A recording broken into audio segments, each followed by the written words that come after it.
चलिए ध्यान दीजिए, हम लोग पॉलिटेक्निक पैरामेडिकल आईटीआई जो भी है उसमें हम लोग फिजिक्स में पढ़ रहे थे यूनिट एंड क्या डायमेंशन। ठीक है, उसका 2 लेक्चर हो चुका है ना। चैप्टर्स आपका हो रहा था इसमें क्या, units and dimension, units and dimension, dimension इसको हम लोग बोलते हैं मात्रक और सीमा। हम लोग फिजिकल क्वांटिटी का यूनिट और डायमेंशन निकाल रहे थे, यही ना। इसकी मदद से तो 7 फंडामेंटल फिजिकल क्वांटिटी और 2 सप्लीमेंट्री फिजिकल क्वांटिटी के यूनिट और डायमेंशन के मदद से, है ना, फिजिकल क्वांटिटी का यूनिट और डायमेंशन कैलकुलेट कर रहे थे। बहुत सारे बच्चे को कल हम बोले भी थे कि जिसका भी मान लीजिए कुछ चीजें छूट गई है वो, है ना, यूट्यूब चैनल पर है वीडियो, आप देख लीजिएगा लेक्चर 1 और लेक्चर 2। आज ये इस क्लास का लेक्चर क्या है, 3rd है। क्लियर। तो हम लोग फिजिकल क्वांटिटी का यूनिट और डायमेंशन कैलकुलेट कर रहे थे। प्रीवियस क्लास में हम लोग एरिया का यूनिट और डायमेंशन कैलकुलेट किए थे, वॉल्यूम का, डेंसिटी का, स्पीड, वेलोसिटी, एक्सेलरेशन और फोर्स, इतने ना किए थे। देखो कितना किए थे, कितना, 7 फोर्स तक। चलिए और आगे हम लोग प्रोसीड करते हैं। नंबरिंग से कोई लेना देना है नहीं, है ना। कुछ बच्चे नए होंगे तो थोड़ा सा परेशानी होगी, लेकिन फिर आ जाएगा। देखिए फोर्स का अगर हम लोग यूनिट और डायमेंशन जान गए तो हम लोग मोमेंटम का भी जान सकते हैं। किसका, मोमेंटम। मोमेंटम को हिंदी में बोलते हैं संवेग। मोमेंटम को हिंदी में क्या बोलते हैं, संवेग। आगे चल के ये सब चीजें हम लोग टॉपिक फिर पुनः पढ़ेंगे, है ना। संवेग किसको कहते हैं, तो किसी वस्तु के द्रव्यमान और वेग के गुणनफल को हम लोग क्या कहते हैं, संवेग कहते हैं। अगर, है ना, कोई वस्तु m मास की वस्तु v वेलोसिटी से जा रही है तो उसकी मोमेंटम क्या होती है, mv। तो संवेग मोमेंटम बराबर होता ही है मास, मास कहने का मतलब द्रव्यमान, मास कहने का मतलब द्रव्यमान, और गुने क्या, वेलोसिटी। क्या बाबू, वेलोसिटी। वेलोसिटी कहने का मतलब क्या हो गया, वेग।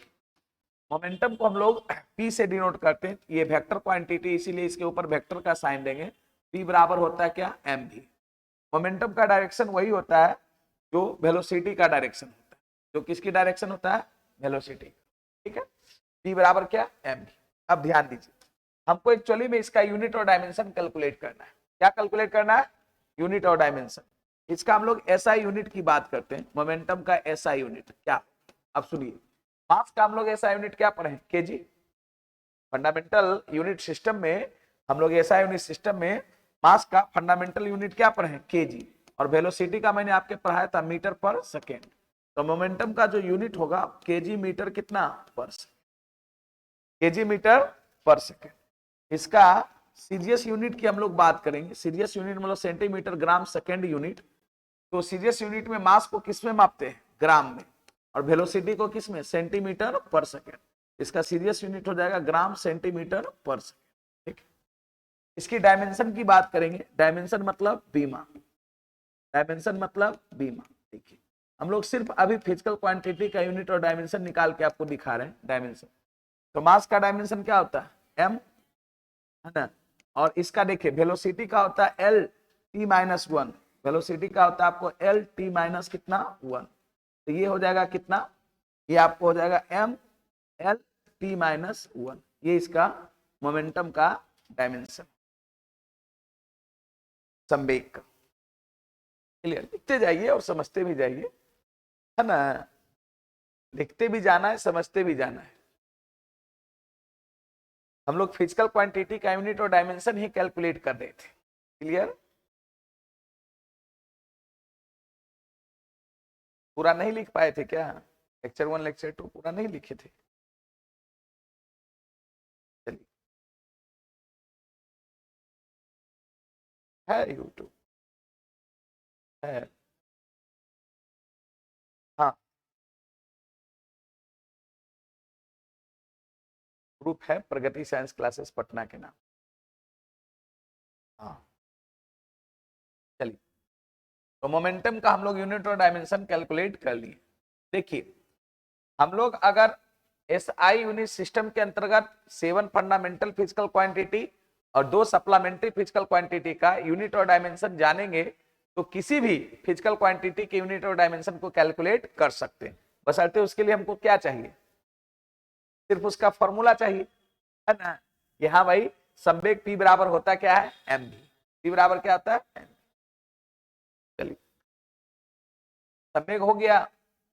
दूसरा देखिए, एक नाम सुने होंगे, आवेग। नाम सुना है तुम लोग? हाँ, इम्पल्स, इंग्लिश में क्या बोलते हैं, इम्पल्स। इम्पल्स, इम्पल्स मतलब हो गया क्या, आवेग। ऐसे इम्पल्स का मतलब होता है झटका। जैसे होता है क्या कि किसी भी पार्टिकल पर अगर थोड़े से टाइम इंटरवल के लिए अगर फोर्स हम लगाते हैं, वो फोर्स न लगा के क्या लगाते हैं, इम्पल्स लगाते हैं, तो है ना। आवेग कहते हैं किसको, तो किसी वस्तु पर लगाए गए बल और समय अंतराल के गुणनफल को ही हम लोग क्या कहते हैं, आवेग कहते हैं। आवेग को हम लोग जे से डिनोट करते हैं, जे बराबर होता है एफ मल्टीप्लाई डेल्टा टी। तो इम्पल्स बराबर यहाँ पर हो जाएगा कितना, फोर्स। फोर्स कहने का मतलब हो गया बल, और मल्टीप्लाई टाइम इंटरवल। मल्टीप्लाई क्या बाबू, टाइम इंटरवल। टाइम इंटरवल कहने का मतलब हो गया समय अंतराल। टाइम इंटरवल मतलब समय अंतराल। अब देखो इसको डिनोट कैसे हम लोग करेंगे, है ना। इंपल्स को हम लोग जनरली डिनोट करते हैं किससे, जे से। किससे, जे से। ये जे बराबर हो जाता है एफ मल्टीप्लाई कितना, डेल्टा टी। एफ मल्टीप्लाई कितना, डेल्टा टी। ये जे बराबर F multiply delta T. Clear. अब इसका यूनिट और डायमेंशन हम लोग फिर देखिए कैलकुलेट करते हैं। देखिए इसका भी अगर हम लोग एसआई यूनिट की बात करें कि इंपल्स का एसआई यूनिट क्या होता है, तो फोर्स का एसआई यूनिट क्या पढ़े थे हम लोग, न्यूटन। आई इसका क्या, सेकेंड। एक चीज और समझिए, न्यूटन कितना के बराबर था, मैंने पढ़ाया था, तो न्यूटन था, है ना, केजी मीटर पर सेकेंड स्क्वायर के बराबर, और मल्टीप्लाई सेकेंड। देखो पर सेकेंड स्क्वायर मतलब सेकेंड स्क्वायर किधर है, नीचे, उससे एगो कटेगा तो क्या आ जाएगा, ये आ जाएगा केजी मीटर कितना, पर सेकेंड। अब आपको कंफ्यूजन होगी कि सर केजी मीटर पर सेकेंड तो संवेग का ऐसा यूनिट है, क्या आवेग का भी ऐसा यूनिट वही होता है, हाँ, है ना। आवेग क्या है, देखिए आगे चल के हम लोग पढ़ेंगे कि संवेग में परिवर्तन को ही हम लोग क्या कहते हैं, आवेग कहते हैं। इंपल्स कुछ नहीं है, जितना चेंज इन मोमेंटम होगा वो इंपल्स के क्या होगा, बराबर। जे बराबर हम लोग पढ़े एफ मल्टीप्लाई कितना, डेल्टा टी। जे बराबर हम लोग क्या पढ़े, एफ मल्टीप्लाई डेल्टा टी, है ना। ये ध्यान रखिएगा। इसका इसका हम लोग सीजीएस यूनिट पढ़ सकते हैं। अगर सीजीएस यूनिट अगर इंपल्स का कहें तो फोर्स का सीजीएस यूनिट मैंने आपको डाइन पढ़ाया था, तो डाइन इंटू सेकेंड। डाइन कितना बराबर था, तो ग्राम सेंटीमीटर पर सेकेंड स्क्वायर मल्टीप्लाई सेकेंड, तो ये भी हो जाएगा ग्राम सेंटीमीटर कितना, पर सेकेंड। इसकी डायमेंशन की बात हम लोग करेंगे, किसका, डायमेंशन। कभी कभी आपको ध्यानपूर्वक सुनते जाइए और लिखते भी जाइए। डायमेंशन इसका करेंगे तो फोर्स का डायमेंशन होता है कितना, M L T minus two. Previous class में पढ़े थे हम लोग, फोर्स का डायमेंशन कितना, M L T minus two. और डेल्टा टी का डायमेंशन क्या होता है, टी। अब घातांक का नियम तुम लोग जानता होगा, यहाँ पर टी के पावर माइनस टू है, टी के पावर वन। घातांक के नियम से करें तो माइनस टू प्लस वन कितना बचेगा, माइनस वन। तो ये बचेगा कितना, M L T minus one, M L T minus one. तो कभी कभी क्वेश्चन आपको ऐसे भी देता है, इनमें से किसकी विमाएं समान है, दो दो को फिजिकल क्वांटिटी का ऑप्शन देगा, तो संवेग और आवेग दोनों की विमाएं क्या होगी, समान। इसका यूनिट भी सेम होता है और डायमेंशन भी सेम होता है। जिस प्रकार से स्पीड और वेलोसिटी का यूनिट और डायमेंशन क्या होता है, सेम होता है, उसी प्रकार से है ना इंपल्स और मोमेंटम का भी यूनिट और डायमेंशन सेम। समझ में आया कुछ, चलिए। तो हम लोग कोई भी फिजिकल क्वांटिटी का यूनिट और डायमेंशन निकाल सकते हैं, बशर्ते हमको उसका क्या चाहिए, फॉर्मूला आना चाहिए, है ना। हमको सिर्फ अभी जरूरत है यूनिट और डायमेंशन कैलकुलेट करने का, तो इसीलिए हम लोग सिर्फ यूनिट और डायमेंशन को कैलकुलेट कर रहे हैं। चलिए 10 नंबर में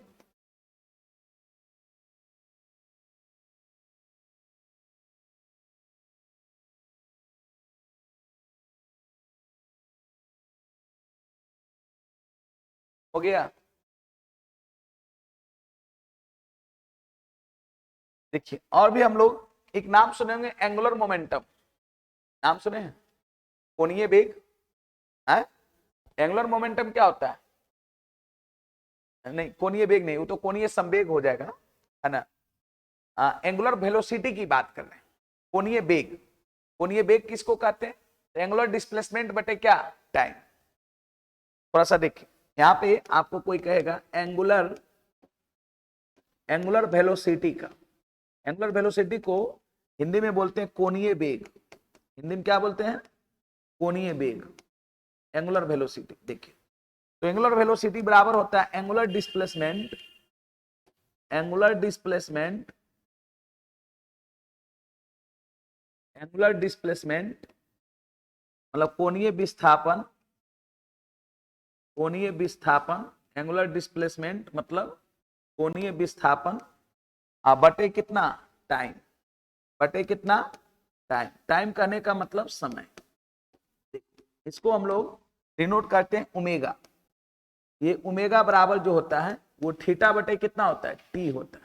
एंगुलर डिस्प्लेसमेंट को हम लोग किससे डिनोट करते हैं? थीटा से। किससे डिनोट करते हैं? थीटा से। एंगुलर डिस्प्लेसमेंट मतलब कितना एंगल को डिस्प्लेस किया, उसको हम लोग किससे करते हैं? थीटा से। ओमेगा बराबर, ऊपर में वेक्टर का साइन दे रहे हैं, मतलब ये कैसी क्वांटिटी है? Vector quantity. अब देखो इसका हम लोग एसआई यूनिट की हम लोग बात करेंगे। मैं आपको एक चीज पढ़ाया था, थीटा मतलब एंगल हो गया, है ना। इसका जो होता है एंगल का, वो एसआई यूनिट क्या पढ़े थे? रेडियन नहीं पढ़े थे? रेडियन। तो इसका क्या हो जाएगा? आर ए डी, रेडियन को इसे डिनोट करते हैं। और इसका क्या? सेकेंड। ये हो जाएगा रेडियन पर सेकेंड, एंगुलर वेलोसिटी। इसकी डायमेंशन की बात करेगा। डायमेंशन कहने का मतलब बीमा, डायमेंशन कहने का मतलब बीमा। देखिए तो डायमेंशन की बात करेगा तो थीटा का कोई डायमेंशन नहीं होता, पता है कि जितना भी एंगल है, ट्रिग्नोमेट्रिकल फंक्शंस है, एक्सपोनेंशियल फंक्शन, नंबर, ये सब डायमेंशन लेस क्वांटिटी है। 1/t ये हो जाएगा टी के पावर कितना? -1, टी के पावर -1। एंगुलर वेलोसिटी, कोणीय वेग।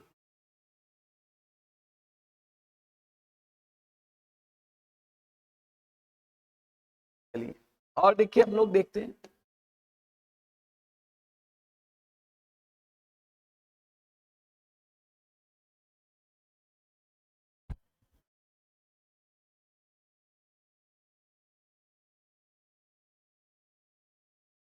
जहां कंफ्यूजन हो बोलिएगा कि सर ये क्या होता है। देखिए कोण का ऐसा है मात्रक हम लोग रेडियन पढ़ते हैं, और इसका क्या? सेकेंड, तो रेडियन पर सेकेंड।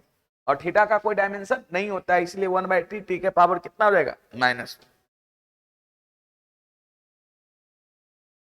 चलिए आगे बढ़े।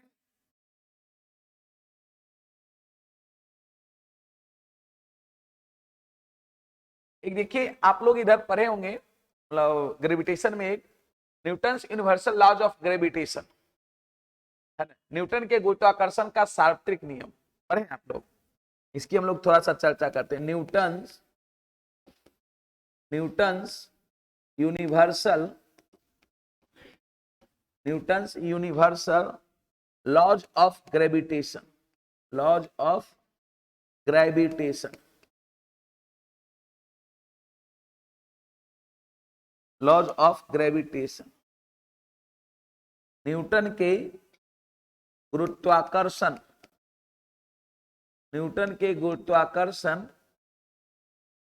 का सार्वत्रिक नियम। कौन सा नियम? सार्वत्रिक नियम। यूनिवर्सल लॉज यही होता है सार, जो सभी जगह लागू। न्यूटन के गुरुत्वाकर्षण का सार्वत्रिक नियम। देखिए इसमें भी एक कांस्टेंट आएगा, और उसका बहुत बार यूनिट और डायमेंशन पूछा है, इसीलिए मैं इसको दिखा रहा हूं। न्यूटन के गुरुत्वाकर्षण का क्या? सार्वत्रिक नियम। आगे चल के हम ग्रेविटेशन में इसके स्टेटमेंट को भी लिखेंगे, अभी यहां पर स्टेटमेंट लिखने की जरूरत नहीं है।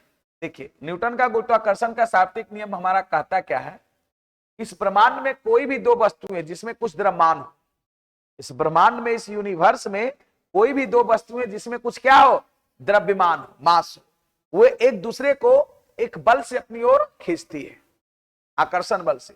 और उस आकर्षण बल का मान उन दोनों वस्तुओं के द्रव्यमान के गुणनफल के समानुपाती और उसके बीच के दूरी के वर्ग के व्युत्क्रमानुपाती होता है।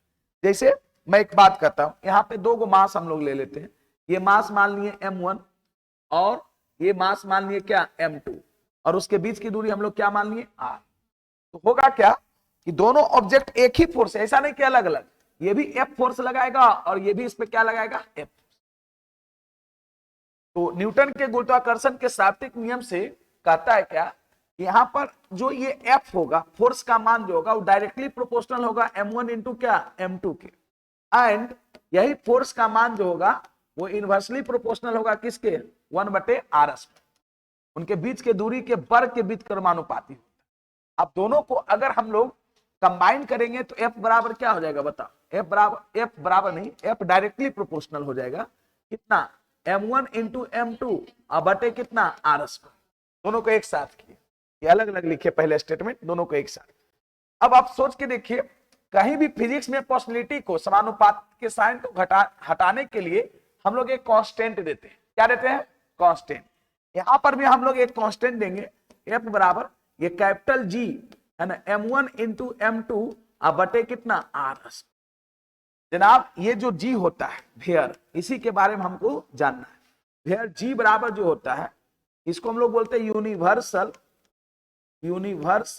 Gravitational constant, universal gravitational constant. इसको हम लोग बोलते हैं सार्वत्रिक गुरुत्वाकर्षण, समझिएगा ध्यान से, बड़ा अच्छा चीज है, सार्वत्रिक गुरुत्वाकर्षण नियतांक। हालांकि हम लोग इसको ग्रेविटेशन में और अच्छी तरीका से पढ़ेंगे। ये कैपिटल जी का मान जो होता है कभी चेंज नहीं करता, यही F बराबर फॉर्मूला आता है। कितना फोर्स लगता है तो G m1 m2 बटे कितना r²। और इसका मान जो होता है, इसका मान किसी बच्चे को आता है का वैल्यू कैपिटल जी का है? नहीं, वो स्मॉल जी का होता है 9.8 मीटर पर सेकेंड स्क्वायर। कैपिटल जी का मान जो होता है वो 6.6734 गुने 10 to the power -11 newton metre square पर केजी स्क्वायर। हेनरी कैवेंडिश साहब, हेनरी कैवेंडिश नामक साइंटिस्ट ने इस कैपिटल जी का सबसे अप्रोक्सीमेट मान दिया था, है ना। अब देखो हमको यहाँ पर फोर्स से मतलब नहीं है, ये जो कांस्टेंट G आया ना उसी का यूनिट और डायमेंशन पूछता है। तो बताओ अगर F बराबर G m1 m2 बटे r² आया तो इसी से सोचो कि G बराबर क्या आया, G बराबर क्या आएगा F r² अब बटे m1 इंटू कितना m2 होगा कि नहीं होगा। अरे F बराबर G m1 m2 बटे r² तो G बराबर क्या आ जाएगा F r² बटे m1 इंटू m2। अब इसी का यूनिट और डायमेंशन पूछता है बहुत बार, है ना, पॉलिटेक्निक पैरामेडिकल में इसका यूनिट और डायमेंशन पूछा है। अब देखो इसका एसआई यूनिट की हम लोग बात करेंगे, ध्यान दो, एसआई यूनिट ऑफ किसका G का, कैपिटल G का क्या होगा। हम लोग फोर्स का एसआई यूनिट क्या पढ़े थे न्यूटन, पढ़े थे फोर्स का एसआई यूनिट क्या पढ़े थे न्यूटन। अच्छा ये r² है, r² मतलब लेंथ का स्क्वायर, r क्या है यहाँ पर दोनों के बीच की दूरी, तो लेंथ का स्क्वायर मतलब इसका मीटर स्क्वायर हो जाएगा, नहीं होगा। और m1 m2 क्या है मास, तो m1 m2 मास है तो हो जाएगा केजी इंटू कितना केजी, हो जाएगा न्यूटन मीटर स्क्वायर पर केजी स्क्वायर। देखिए इसीलिए ये जो मान आपको दिया गया है 6.6734 गुने 10 to the power -11 newton metre square पर केजी स्क्वायर, ये एसआई यूनिट में ही मान दिया गया, ठीक है। इसकी कभी कभी डायमेंशन भी पूछता है, क्या पूछता है डायमेंशन, डायमेंशन मतलब सीमा, डायमेंशन ऑफ कैपिटल G बोलेगा, क्या होगा बताओ, क्या इसके डायमेंशन को निकाल सकते हैं बताओ। फोर्स का डायमेंशन क्या होगा, अभी सिखाए थे, फोर्स का डायमेंशन क्या होगा mlt माइनस कितना 2, mlt माइनस 2 मल्टीप्लाई r² मतलब क्या हो जाएगा l², r² मतलब l² और बटे यहां पर m1 m2 करिएगा तो कितना हो जाएगा m²।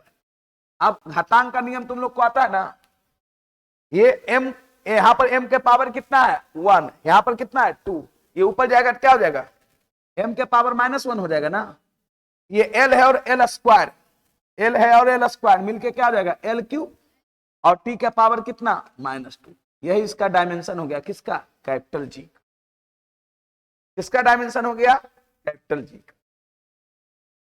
तो चलिए, बहुत ही अच्छा चीज है।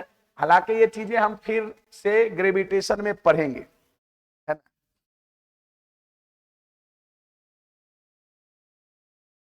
हमको सिर्फ यहाँ पर यूनिट और डायमेंशन बताने आए। तो यहाँ पर कैपिटल जी जो कांस्टेंट है, जिसको हम लोग बोलते हैं यूनिवर्सल ग्रेविटेशनल कांस्टेंट, सार्वत्रिक गुरुत्वाकर्षण नियतांक, उसका सिर्फ हम लोग क्या देखें? यूनिट और क्या? डायमेंशन।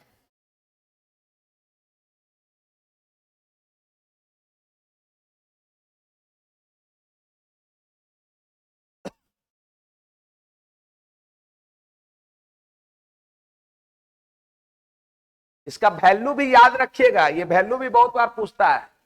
ये वैल्यू कहीं चेंज नहीं करता, क्योंकि ये कांस्टेंट है। नाम है इसका सार्वत्रिक गुरुत्वाकर्षण नियतांक, है ना। 6.6734 मल्टीप्लाई 10⁻⁻11। बहुत सोच समझ के हेनरी कैवेंडिश साहब ने इसका वैल्यू को दिए थे।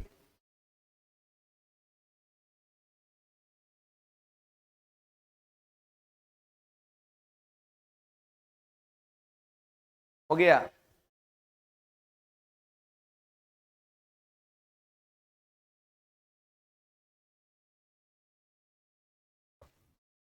आगे बढ़े।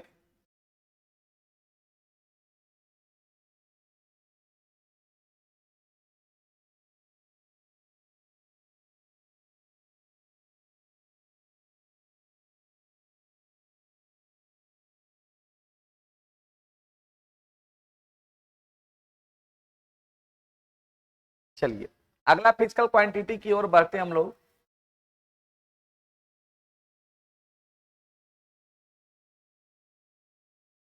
एक नाम सुने होंगे आप लोग, स्ट्रेस। इसको हिंदी में बोलता है प्रतिबल। कितने लोग नाम सुने हैं? स्ट्रेस सुने हैं? प्रतिबल, हाँ, प्रतिबल। स्ट्रेस बराबर होता है फोर्स। फोर्स कहने का मतलब हो गया बल, अब बटे एरिया। बल बटे क्या? एरिया। एरिया मतलब हो गया क्षेत्रफल। ये होता है स्ट्रेस। अब इसका एसआई यूनिट कोई कहेगा निकालने के लिए, क्या कहेगा? SI unit. एसआई यूनिट तो बताओ, फोर्स का एसआई यूनिट क्या पड़ा? न्यूटन। इसका क्या? Metre square. हो जाएगा सीधे न्यूटन पर कितना? Metre square. इसकी डायमेंशन की बात करेगा।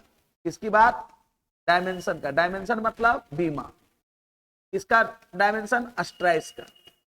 तो इसका डायमेंशन बताओ। फोर्स का डायमेंशन हम लोग पढ़ते हैं एम एल टी माइनस कितना? 2, है ना, पढ़ते हैं फोर्स का। और एरिया का हो जाएगा कितना? L square. ये हो जाएगा कितना? एम एल के पावर -1, एम एल के पावर -1, और टी के पावर कितना? -2। एम एल के पावर -1 और टी के पावर कितना? -2। क्लियर?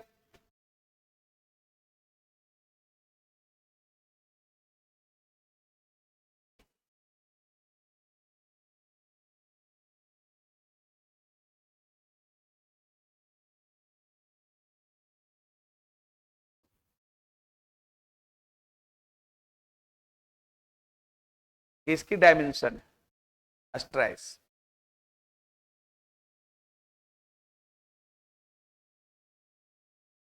एक पढ़े होंगे स्ट्रैन। स्ट्रैन को हम लोग बोलते हैं विकृति। हिंदी में क्या बोलते हैं? विकृति। देखो, स्ट्रैन बराबर क्या होता है? ऐसे तो होता है चेंज इन डायमेंशन बटे ओरिजिनल डायमेंशन। वो डायमेंशन कुछ भी होता है, लेंथ में भी चेंज हो सकता है, एरिया में भी और वॉल्यूम में भी। ऐसे जनरली आप लोग यहां पर लिख सकते हैं change in length, change in length बटे ओरिजिनल लेंथ, या इनिशियल लेंथ कह सकते हैं, बटे इनिशियल लेंथ। इनिशियल लेंथ या चेंज इन डायमेंशन भी हो। जैसे देखो, ये लेंथ के जगह पर एरिया भी हो सकता है, वॉल्यूम भी हो सकता है, स्ट्रेंथ तीनों का होता है। बात समझ गए ना? तो यहां पर सीधे चेंज इन लेंथ मतलब सीधे हो गया लंबाई में परिवर्तन। लंबाई में परिवर्तन बटे क्या? प्रारंभिक लंबाई। लंबाई में परिवर्तन बटे क्या? प्रारंभिक लंबाई। प्रारंभिक लंबाई। अब देखो इसका कोई यूनिट डायमेंशन होगा? अगर इसका ऐसा यूनिट लेंगे, बताओ तुम ही सोचो क्या होगा। इसका ऐसा यूनिट चेंज इन लेंथ बटे ओरिजिनल लेंथ है, तो मान लिया जाए मीटर बटे मीटर, क्या कट जाएगा? क्या हो जाएगा? यूनिट लेस हो जाएगा। यूनिट लेस मतलब बीमाहीन।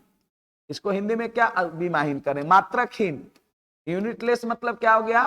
मात्रकहीन, मतलब इसका कोई मात्रक नहीं हुआ, क्योंकि दोनों कट गया। अगर इसकी डायमेंशन की बात करेंगे, इसकी किसकी बात करेंगे? डायमेंशन, बीमा की बात करेंगे, तो बताओ चेंज इन लेंथ का डायमेंशन लेंथ के डायमेंशन के बराबर होगा, लेंथ के डायमेंशन के बराबर होगा, और ये नीचे भी एल, क्या हो जाएगा? ये भी कट जाएगा, ये हो जाएगा डायमेंशन लेस। क्या हो जाएगा? Dimension less. मतलब इसको हम लोग हिंदी में बोलेंगे बीमाहीन। क्या बोलेंगे? बीमाहीन। देखो अब कहिएगा सर स्ट्रेस और स्ट्रेन क्यों बताएं? तो इसी पर आधारित एक है हुक्स लॉ, और हुक्स लॉ से क्वेश्चन आप देखिएगा, जब पॉलिटेक्निक का प्रीवियस ईयर सेट कीजिएगा तो 1982 में 2-3 क्वेश्चन पूछा हुआ है। हुक्स लॉ, हुक का नियम। हुक एक साइंटिस्ट का नाम है। अब हुक्स लॉ कहता क्या है उस पर हम लोग चलेंगे, लिखते जाइए। ये सब बेसिक नॉलेज है, बेसिक जानकारी है। हम लोग फिजिकल क्वांटिटी का यूनिट और डायमेंशन कैलकुलेट कर रहे हैं।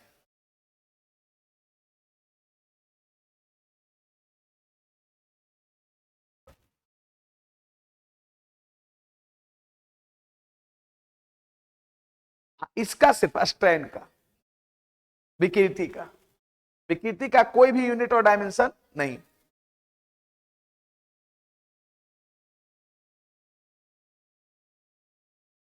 यहां ओनली फॉर हमको यूनिट से मतलब है। हम डाटा थोड़ा बोल रहे हैं स्ट्रेन का मान, सिर्फ यूनिट का बोल रहे हैं। जैसे चेंज इन लेंथ जो होगा, लंबाई में जो भी परिवर्तन होगा, मेरा कहने का मतलब उसका यूनिट क्या होगा? जैसे वेलोसिटी का यूनिट आप क्या पढ़ते हैं? मीटर पर सेकेंड। अब वेग में परिवर्तन, चेंज इन वेलोसिटी का भी यूनिट क्या होगा? मीटर पर सेकेंड, है ना। यहां पर आप न्यूमेरिकल वैल्यू की चर्चा नहीं करें, ओनली पर हम लोग यूनिट और डायमेंशन की बात कर रहे हैं। क्लियर? अब देखिए इसी पर एक आधारित आपको है हुक्स लॉ, हुक का नियम।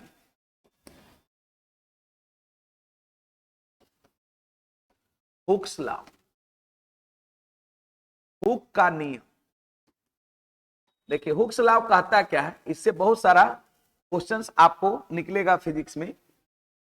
हुक्स लॉ कहता है कि ये जो मेरा स्ट्रेस जो होता है, स्ट्रेस, स्ट्रेस को हिंदी में क्या बोलते हैं? प्रतिबल। वो डायरेक्टली प्रोपोर्शनल होता है किसके? स्ट्रेन के। किसके? स्ट्रेन के। स्ट्रेन, स्ट्रेन कहने का मतलब क्या हो गया? विकृति के। हुक्स लॉ यही कहता है कि स्ट्रेस डायरेक्टली प्रोपोर्शनल होता है किसके? स्ट्रेन। अब हम आपको क्या बताए थे फिजिक्स में, कहीं भी पॉसिबिलिटी को घसकाने के लिए हम लोग क्या देते हैं? कांस्टेंट, एक नियतांक देते हैं। दीजिए नियतांक। यहां पर जो होगा स्ट्रेस का जो मान हो जाएगा, स्ट्रेस बराबर हो जाएगा क्या? Gamma into strain. अब सवाल है गामा है क्या? हियर देखो यही चीज यहां लिख रहे हैं, हियर गामा को हम लोग बोलते हैं Young's modulus of, Young's modulus of elasticity, Young's modulus of elasticity. Young's modulus of क्या बोलते हैं इसको? Elasticity, elasticity. इसको हिंदी में बोला जाता है यंग प्रत्यास्था गुणांक, यंग प्रत्यास्था गुणांक। इसी का कभी कभी आपको यूनिट डायमेंशन पूछेगा। हाँ, तो हुक्स लॉ, हुक का नियम यही है। हुक्स का लॉ कहता है कि स्ट्रेस जो होगा डायरेक्टली प्रोपोर्शनल होगा स्ट्रेन का। यहां पर गामा बराबर कहोगे, ये आ जाएगा स्ट्रेस। स्ट्रेस कहने का मतलब हो गया प्रतिबल, अब बटे क्या हो गया? विकृति। बटा में क्या हो गया? विकृति, मतलब स्ट्रेन, विकृति। अब देखो हम लोग अभी पढ़े थे ये, या इसी को और आगे लिख सकते हो, इसी को ये गामा बराबर स्ट्रेस बटे स्ट्रेन लिखो, या इसी का हम लोग लिख सकते हैं गामा बराबर, स्ट्रेस बताए थे क्या? फोर्स बटे एरिया, और ये बताएं डेल्टा एल बटे एल नॉट। तो ये हो जाएगा एफ मल्टीप्लाई एल नोट बटे A multiply delta L. Gamma का वैल्यू निकला, मान रखनी है। स्ट्रेस का मान अभी फोर्स बटे एरिया पढ़ाए हैं। इसका चेंज इन लेंथ बटे ओरिजिनल लेंथ डेल्टा एल बटे एल नोट। इनिशियल लेंथ को हम लोग प्रारंभिक लेंथ को एल नोट से डिनोट, इसको क्या पढ़ेंगे एल नोट। एल जीरो नहीं, एल नोट मतलब इनिशियल। जैसे कैसे कभी कभी रहता है भी नोट मतलब इनिशियल वेलोसिटी। बात समझ गए ना।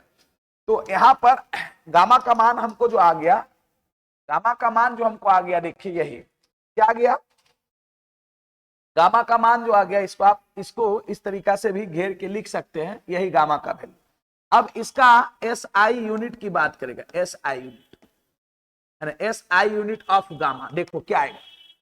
तो फोर्स का एस आई यूनिट क्या पर है न्यूटन, इसका क्या मीटर, ये हो गया मीटर स्क्वायर मल्टीप्लाई मीटर, ये दोनों कट जाएगा, क्या आ जाएगा न्यूटन पर मीटर स्क्वायर, जो कि किसका था स्ट्रेस का। तो गामा का ऐसा यूनिट वही होगा जो किसका होगा स्ट्रेस का।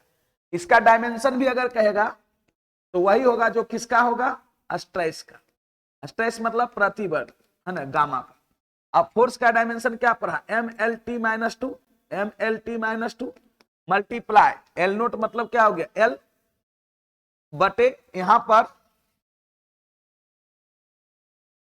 थोड़ा सा और हम लोग ऊपर किए, इसको हम लोग क्या लिखेंगे एल स्क्वायर और मल्टीप्लाई कितना एल, यहां पर भी डायमेंशन में एल एल कैंसिल हो गया, ये हो जाएगा एम एल के पावर -1 और टी के पावर -2। चलिए लिख लीजिए। कोई पूछेगा आपको हुक्स लॉ, हुक का नियम क्या है, तो आप बताइएगा कि स्ट्रेस डायरेक्टली प्रोपोर्शनल होता है किसके स्ट्रेन के, यही हुक्स का लॉ है। या कभी कभी गामा बराबर हम लोग लिख सकते हैं, गामा बराबर स्ट्रेस बटे कितना स्ट्रेन, प्रतिबल बटे विकृति।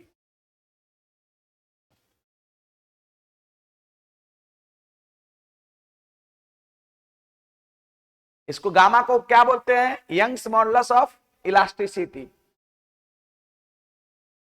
यंग प्रत्यास्था गुणांक, यंग्स मॉडुलस ऑफ इलास्टिसिटी।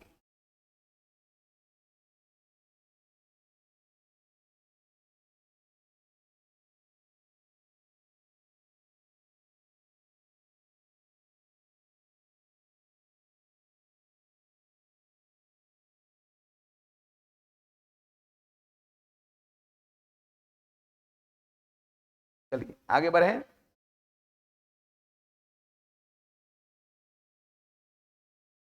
आपको बिलीव नहीं हो रहा होगा, मैं आपको एक क्वेश्चन देखिए, कहीं अगर यहां पर है तो मैं आपको दिखाता हूं। देखिए ये 1982 से up to date question bank है, इसमें आपको 1982 में ही एक क्वेश्चन आपको दिया हुआ है, अनुदैर्ध्य विकृति के लिए यंग गुणांक किसके बराबर है, प्रतिबल गुने विकृति, प्रतिबल बटे विकृति, विकृति बटे प्रतिबल, प्रतिबल बटे लंबाई में वृद्धि, तो प्रतिबल बटे क्या विकृति। उसके जस्ट आगे 1983 में क्वेश्चन दिया था, देखिए 83 का क्वेश्चन यहां लिखता है हुक के नियम के अनुसार सही उत्तर क्या है, प्रतिबल गुने विकृति बराबर नियतांक, प्रतिबल बटे विकृति बराबर नियतांक, तो प्रतिबल बटे विकृति बराबर क्या नियतांक। क्वेश्चन आपको मिलेगा, ऑब्जेक्टिव क्वेश्चन तो कैसा बना देता है ना, इसलिए चीजों को ध्यान से आपको पढ़ना है। चलिए ऊपर करें। हुक्स का लॉ समझ गया ना, स्ट्रेस डायरेक्टली प्रोपोर्शनल है किसके स्ट्रेन। एक नाम सुना होगा तुम लोग सरफेस टेंशन का, क्या सही बोल रहे हैं, कितना नंबर होगा ये नंबरिंग बताओ 15। एक नाम सुना होगा तुम लोग सरफेस टेंशन, हिंदी में इसको बोलते हैं पृष्ठ तनाव, सरफेस टेंशन, हिंदी में इसको क्या बोलते हैं पृष्ठ तनाव, पृष्ठ तनाव सरफेस टेंशन। देखिए सरफेस टेंशन बराबर होता है फोर्स, फोर्स कहने का मतलब बल, फोर्स बटे लेंथ, फोर्स बटे क्या लेंथ, लेंथ कहने का मतलब लंबाई, यही होता है सरफेस टेंशन। अब देखिए कभी कभी इसका भी यूनिट डायमेंशन अगर आपको निकालने के लिए कहेगा एसआई यूनिट सरफेस टेंशन का, तो बताओ फोर्स का यूनिट क्या, न्यूटन, अब बटे क्या, मीटर। ये सीधे हो जाएगा न्यूटन पर मीटर। इसकी डायमेंशन की बात कहेगा, इसकी बात डायमेंशन की बात, डायमेंशन मतलब बीमा। बोलेगा पृष्ठ तनाव का बीमा क्या होता है। फोर्स का डायमेंशन हम लोग पढ़े थे क्या, MLT-2। फोर्स का डायमेंशन सब में यूज होगा और बटे कितना, L मीटर का। ये सीधे हो जाएगा MT-2, यही होगा सरफेस टेंशन का यूनिट और डायमेंशन। इससे रिलेटेड एक बड़ा ही पॉपुलर क्वेश्चन आता है कि वर्षा की बूंदें गोलाकार होती है, वर्षा की बूंदें गोलाकार होती है किसके कारण, तो पृष्ठ तनाव के कारण। ऐसा पढ़े हैं, नहीं पढ़े हैं। Rains drops due to spherical आर्स ड्यू टू क्या, सरफेस टेंशन। वर्षा की बूंदें जो गोलाकार होती है वो किसके कारण, पृष्ठ तनाव के कारण। याद देखिए, जो लैंप हो गया, लैंप या लालटेन जो होता है उसमें केरोसिन तेल ऊपर चढ़ता है किसके कारण, पृष्ठ तनाव के कारण। ये चीजें यहाँ पे नोट कर लीजिए। एक चीज यहाँ पे कह सकते हैं कि वर्षा की बूंदें गोलाकार होती है, वर्षा की बूंदें रेन ड्रॉप्स, इंग्लिश में इसको क्या कहेंगे, रेन ड्रॉप्स। वर्षा की बूंदें गोलाकार, वर्षा की बूंदें, हिंदू लिख रही है, वर्षा की बूंदें, वर्षा की बूंदें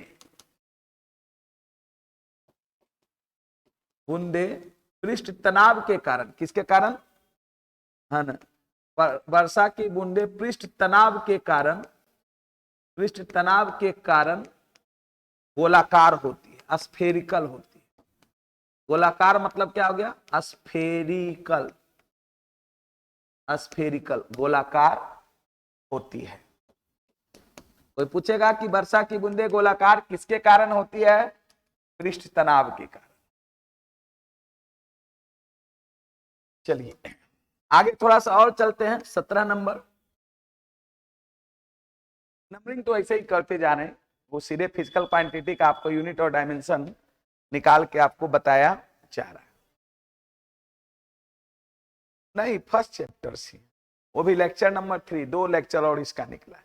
वो भी आप यूट्यूब पर, है ना, polytechnic by Amarjeet sir search करके चैनल है, और वो आप देख सकते हैं, कोई बहुत बड़ी चीजें नहीं है ना।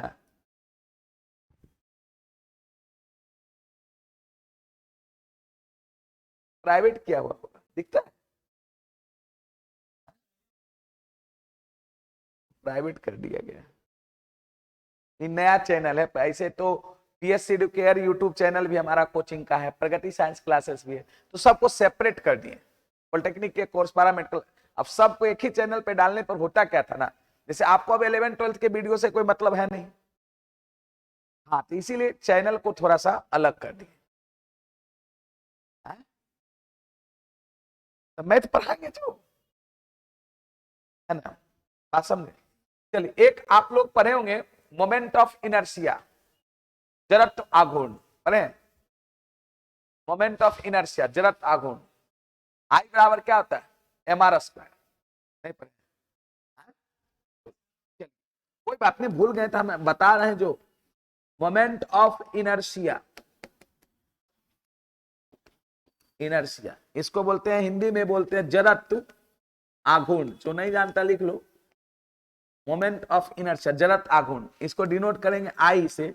आई बराबर होता है mr²।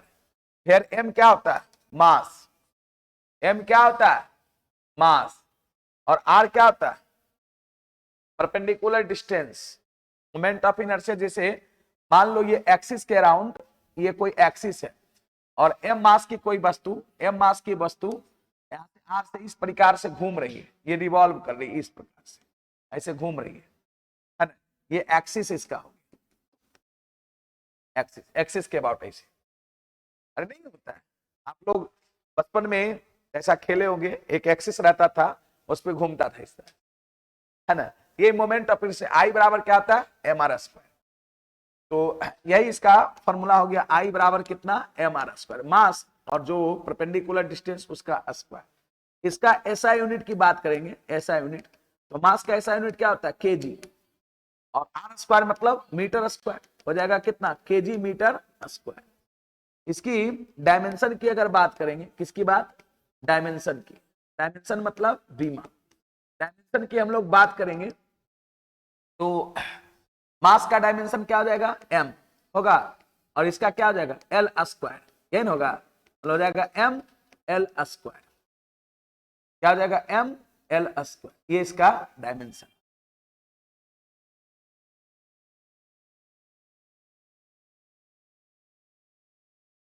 अब धीरे धीरे अब हम लोग वर्क में प्रवेश करते हैं, और तो इधर नहीं छूटा कुछ लग। हाँ, एक और नाम सुना होगा तुम, टॉर्क का। टॉर्क, टॉर्क, हाँ टॉर्क, इसको हम लोग बोलते हैं बल आघूर्ण, या इसका और नाम होता है मोमेंट ऑफ फोर्स। टॉर्क या इसका और नाम क्या होता है? Moment of force, moment of force. Torque का ये मोमेंट ऑफ फोर्स, बल आघूर्ण, है ना। तो टॉर्क या मोमेंट ऑफ फोर्स, टॉर्क बराबर जो होता है वो क्या होता है? पढ़ा है? फोर्स गुने परपेंडिकुलर डिस्टेंस। इसको हम लोग बोलते हैं फोर्स, फोर्स मतलब बल, गुने perpendicular distance, perpendicular distance. Perpendicular distance मतलब क्या हो गया? लंबवत दूरी, लंबवत दूरी। इस पर भी बड़ा एक अच्छा, ये परपेंडिकुलर पूरा लिखो, चाहे इसे भी लिख सकते हो, ठीक है ना। इसको हिंदी में क्या बोलते हैं हम लोग? बल आघूर्ण। क्या बोलते हैं? बल आघूर्ण। टॉर्क बराबर, देखो इसको डिनोट कैसे किया जाता है, समझो। टॉर्क को डिनोट करते हैं इस तरीका से, टाउ,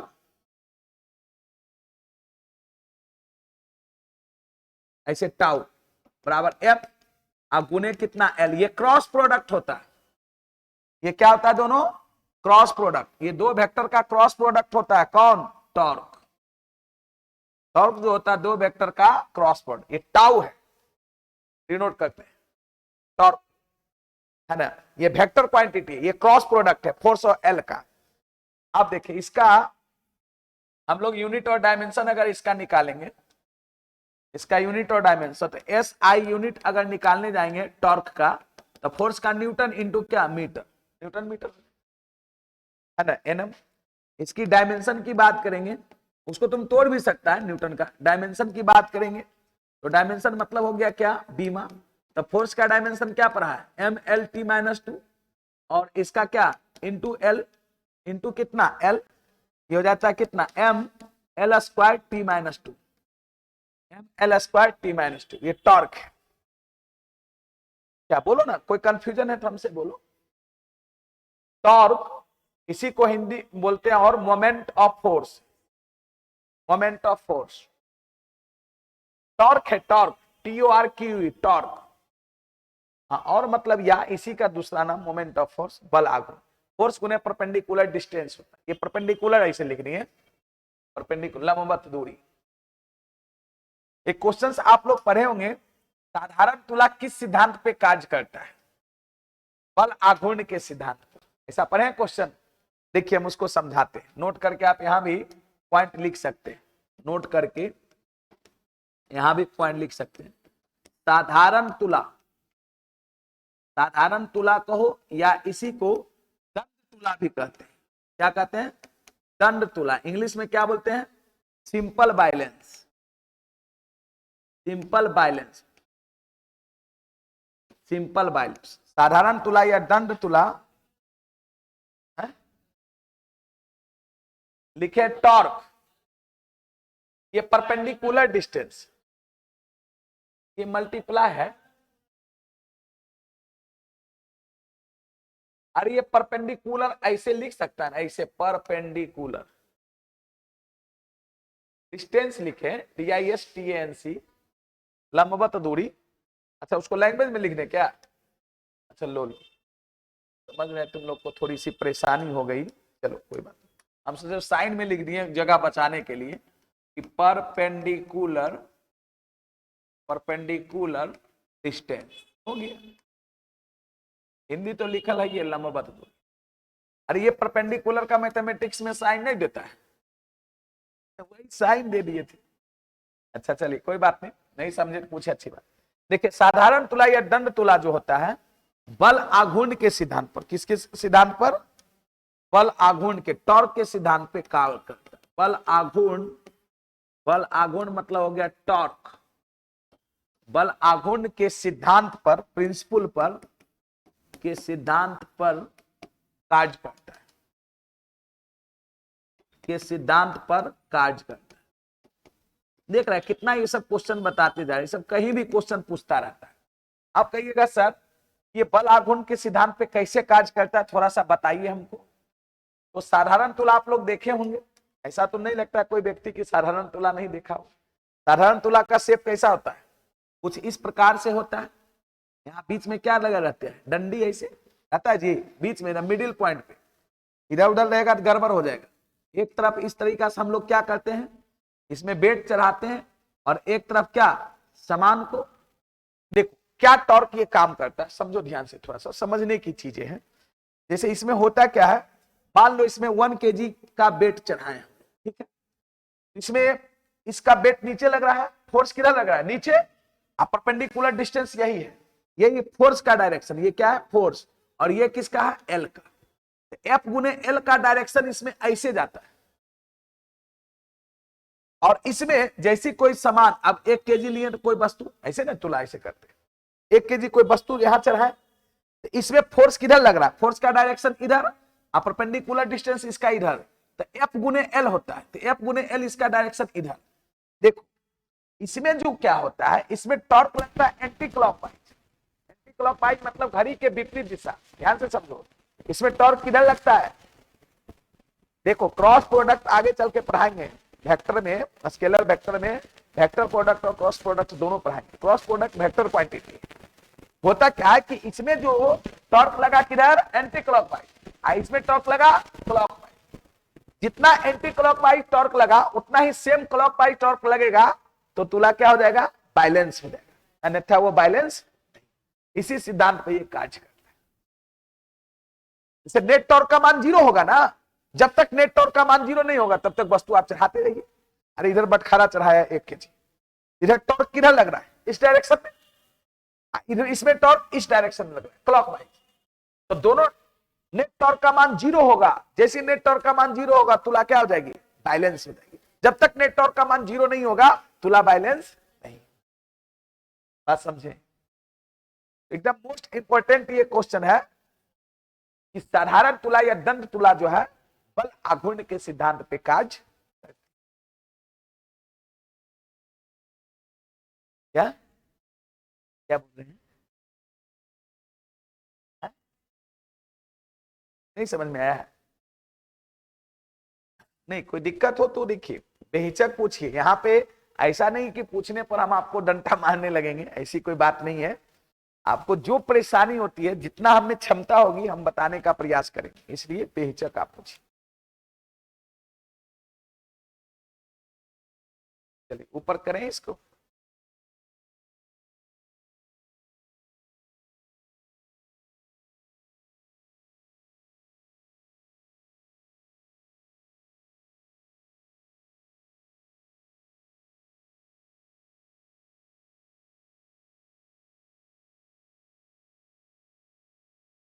इसमें टॉर्क का डायरेक्शन एंटी क्लॉकवाइज है, इसमें क्लॉकवाइज। चलिए कितना नंबर था ये?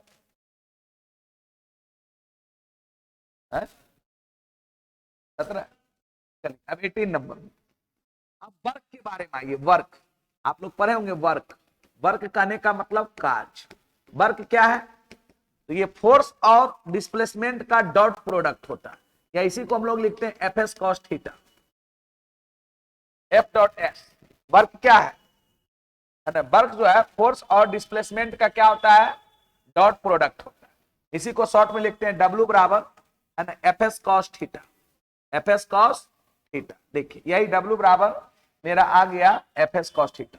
फोर्स क्या है ना, यहाँ पर फोर्स, एफ फोर्स को रिप्रेजेंट कर रहा है, एस किसको? डिस्प्लेसमेंट को, और थीटा क्या? उसके बीच के एंगल, उसके बीच के एंगल को। जैसे मान ले कोई ऑब्जेक्ट है, ये एम मास की कोई वस्तु है, मान लेते इसमें फोर्स ये लग रहा है और इसका डिस्प्लेसमेंट इस डायरेक्शन में ये एस, और उसके बीच का यही एंगल क्या हो गया, थीटा।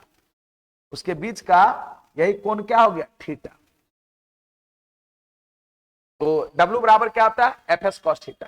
और ये स्केलर क्वांटिटी है, फोर्स वेक्टर क्वांटिटी है, डिस्प्लेसमेंट वेक्टर क्वांटिटी है। फोर्स भी सदिश राशि है, डिस्प्लेसमेंट भी सदिश राशि है, लेकिन इन दोनों का डॉट प्रोडक्ट वर्क क्या है, स्केलर क्वांटिटी। आज कैसी राशि है, अदिश राशि, ये ध्यान रखिएगा, क्योंकि ये फोर्स और डिस्प्लेसमेंट का डॉट प्रोडक्ट है। डॉट प्रोडक्ट का ही दूसरा नाम स्केलर प्रोडक्ट होता है, पढ़े होंगे आप लोग तो वेक्टर में, से प्रोडक्ट में सिखाऊंगा। अब इसका एसआई यूनिट की बात करते हैं, वर्क का एसआई यूनिट। तो फोर्स का एसआई यूनिट क्या होता है, न्यूटन, और इसका क्या, मीटर। कॉस थीटा का कोई यूनिट होगा, नहीं होगा। न्यूटन को हम लोग क्या लिख सकते हैं, केजी मीटर पर सेकेंड स्क्वायर मल्टीप्लाई मीटर, ये हो जाएगा कितना, केजी मीटर स्क्वायर पर सेकेंड स्क्वायर। बाबू इसी को बोलते हैं जूल, क्या बोलते हैं, जूल। कभी कभी पूछता है आपको, समझिएगा, जैसे पूछता है कि 1 न्यूटन कितना के बराबर, तो 1 न्यूटन 1 केजी मीटर पर सेकेंड स्क्वायर के बराबर। उसी प्रकार से 1 जूल कितना के बराबर, तो केजी मीटर स्क्वायर पर सेकेंड स्क्वायर। इसी का स्पेसिफिक नाम दे दिया है क्या, जूल। जूल साइंटिस्ट का नाम था, उसी पर आधारित इसका नाम जूल दिया। इसका अगर सीजीएस यूनिट की हम लोग बात करेंगे, किसका, सीजीएस यूनिट। तो फोर्स का सीजीएस यूनिट क्या होता है, डाइन, पढ़े होंगे, इनटू सेंटीमीटर। डिस्प्लेसमेंट का सीजीएस यूनिट क्या होगा, सेंटीमीटर। इसी को डाइन को हम लोग लिख सकते हैं ग्राम सेंटीमीटर, ग्राम सेंटीमीटर पर सेकेंड स्क्वायर मल्टीप्लाई सेंटीमीटर, ये हो जाएगा ग्राम सेंटीमीटर स्क्वायर पर सेकेंड स्क्वायर। इसी को बोलते हैं अर्ग। क्या बोलते हैं बाबू, अर्ग। कोई पूछेगा कि काज का एसआई यूनिट क्या है, तो क्या बताइएगा, जूल। काज का एसआई यूनिट क्या है, जूल। वर्क का एसआई यूनिट, जूल। वर्क का सीजीएस यूनिट, अर्ग। जैसे फोर्स का एसआई यूनिट क्या था, न्यूटन। सीजीएस यूनिट क्या था, डाइन, डाइन था फोर्स का सीजीएस यूनिट। उसी प्रकार से वर्क का एसआई यूनिट क्या होता है, जूल, और सीजीएस यूनिट क्या होता है, अर्ग। इसकी डायमेंशन की बात हम लोग करेंगे, किसकी बात, डायमेंशन। देखो इसके डायमेंशन भी हम लोग निकाल सकते हैं। डायमेंशन मतलब हो गया बीमा। तो फोर्स का डायमेंशन क्या होता है, MLT-2, MLT-2, मल्टीप्लाई कितना, डिस्प्लेसमेंट का डायमेंशन क्या, L। कॉस थीटा का कोई डायमेंशन नहीं होता, इसीलिए ML²T-2, ML²T-2 इसका डायमेंशन। हालांकि ये सब फिर बाद में भी आपको आएगा, चैप्टर जब पढ़ाएंगे वर्क एनर्जी पावर, उस सब में भी ये सब चीजों को हम लोग पढ़ेंगे।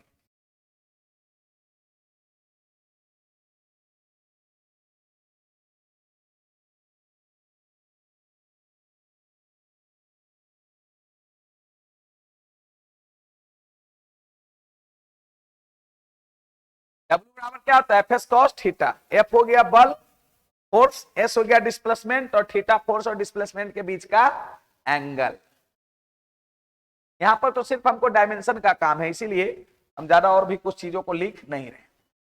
कभी कभी देखिए ये क्वेश्चन पूछता है कि 1 जूल में, क्या बाबू, 1 जूल में कितना अर्ग होता है, किसी को मालूम है, 1 जूल में कितना अर्ग होता है, किसी को मालूम है या नहीं है, हमको लगता नहीं है, नहीं, क्या बोले, बोलिए बोलिए, 10 के पावर 7, एकदम सही बोला। 1 न्यूटन में 10⁵ डाइन पढ़ाए थे, उसी प्रकार से 1 जूल में 10 के पावर 7 अर्ग होता है। कैसे, देखो हम बताते हैं। देखो यहां पर 1 जूल लिए, ठीक है, 1 जूल कहने का मतलब है ना 1 केजी मीटर स्क्वायर पर सेकेंड स्क्वायर।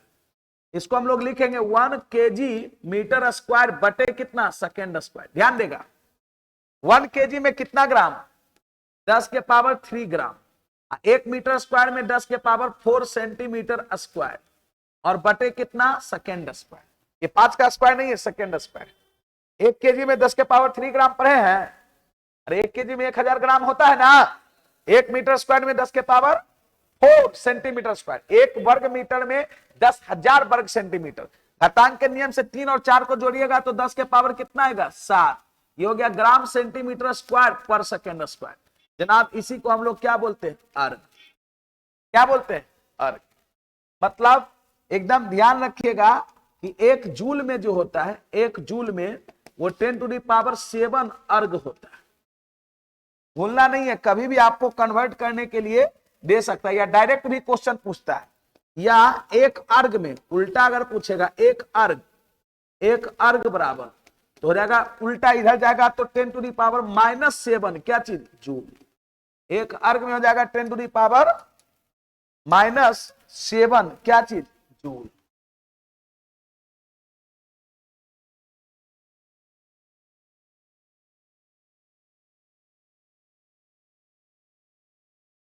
तो पूछेगा एक जूल में कितना अर्ग, 10⁻7 अर्ग। एक अर्ग में कितना जूल, 10⁻⁻7, उल्टा हो जाए।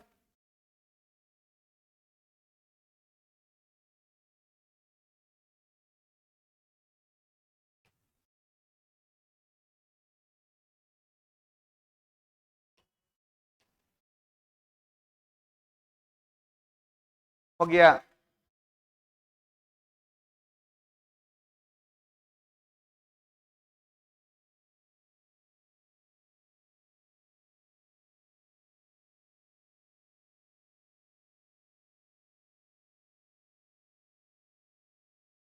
तो आप क्या देख पा रहे हैं कि हम किसी भी फिजिकल क्वांटिटी के यूनिट और डायमेंशन को कैलकुलेट कर सकते हैं, बशर्ते हमको चाहिए सिर्फ क्या क्या चाहिए, उसका फॉर्मूला चाहिए कि हाँ वर्क बराबर क्या होता है। जैसे अब एनर्जी का यूनिट डायमेंशन कहेगा तो एनर्जी बराबर क्या होता है, पावर बराबर क्या होता है, नहीं समझे। या मान ली जाए हम लोग चार्ज का, आवेश का क्या पढ़ते हैं ऐसा यूनिट, कूलम, तो Q बराबर IT होता है। इलेक्ट्रिक पोटेंशियल का, विद्युतीय विभव का, रेसिस्टेंस का, है ना। ये सब अब अगले क्लास में मैं आपको बताऊंगा, थोड़ा सा और रह गया है ना। आइडियल गैस इक्वेशन पढ़ाएंगे, प्रेशर थोड़ा सा बताएंगे, प्रेशर बराबर फोर्स बाय एरिया होता है ना। प्रेशर का ऐसा यूनिट क्या होता है, न्यूटन पर मीटर स्क्वायर, उसी को हम लोग पास्कल कहते हैं। ये सब चीज अब अगले क्लास में आपको चलेगा, ठीक है। जो पढ़ा रहे हैं उसको रिवीजन करके जरूर आइए। 2 लेक्चर आपका छूटा हुआ है, अगर ये दोनों लेक्चर जो भी है यूट्यूब चैनल है ना, polytechnic by Amarjeet sir, search कीजिएगा मिल जाएगा। जो भी पीछे का चीज पढ़ा छूटा हुआ अभी तक सब वीडियो पब्लिक है, आप उसको देख सकते हैं। ऐसा नहीं कि सब दिन पब्लिक रहेगा, सब दिन पब्लिक रहेगा तो फिर एडमिशन कौन लेगा, है ना। वो अभी पब्लिक रहा, आप देख सकते हैं, ठीक है ना। बात समझ गया ना, ये चीजें हैं। और कल क्या होगा, केमिस्ट्री। फिजिक्स के बाद क्या होगा, केमिस्ट्री। तो अभी थोड़ा सा धीरे धीरे पढ़िए, ज्यादा अभी है ना एक ही बार बर्डन नहीं लीजिए, समझ गया ना। फिर आपको धीरे धीरे धीरे संख्या भी बढ़ेगी। शुरू दिन तो 2-3 बच्चा था, धीरे धीरे बच्चे की संख्या भी बढ़ रही है ना। तो आएगा सब लोग।